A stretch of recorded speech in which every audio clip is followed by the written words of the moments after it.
વાત કરીએ ભાવનગરની તો રાજકોટની ઘટના બાદ ભાવનગર મહાનગરપાલિકા તંત્ર સફાળું જાગ્યું કે જ્યાં દુર્ઘટના બાદ ભાવનગર મહાનગરપાલિકા તંત્ર સફાળું જાગ્યું છે ત્યારે શહેરના તમામ ગેમ ઝોનમાં ચેકિંગ હાથ ધરવામાં આવ્યું છે। ત્યારે ગેમ ઝોનમાં નિયમ મુજબના બાંધકામો સાધનોની તપાસ કે જ્યાં નિયમ વિરુદ્ધ ગેમ ઝોન મળી આવશે તો કાર્યવાહી કરવામાં આવશે।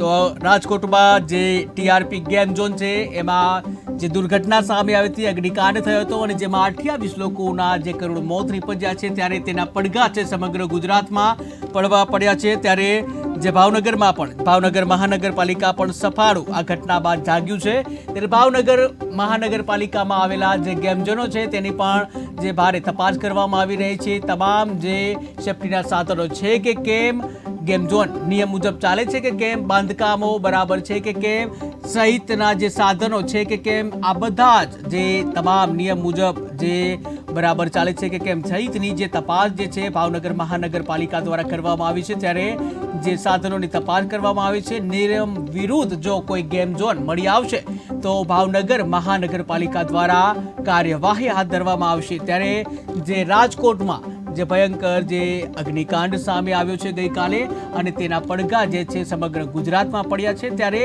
ભાવનગર મહાનગરપાલિકા પણ જે સફાળું જાગ્યું હતું અને તેઓએ પણ ભાવનગર મહાનગરપાલિકામાં આવેલા તમામ ગેમ ઝોનો છે તેમાં ચેકિંગ હાથ ધરવામાં આવ્યું છે, જ્યાં તમામ ગેમ ઝોન નિયમ પ્રમાણે ચાલે છે કે કેમ, ફાયર સેફ્ટીના સાધનો છે કે કેમ સહિતની તપાસ ભાવનગર મહાનગરપાલિકા દ્વારા કરવામાં આવે છે। અને જો નિયમ વિરુદ્ધ કોઈ હશે તો તેના ઉપર કડકમાં કડક કાર્યવાહી કરવામાં આવશે તેવું ભાવનગર મહાનગરપાલિકા દ્વારા જણાવવામાં આવ્યું।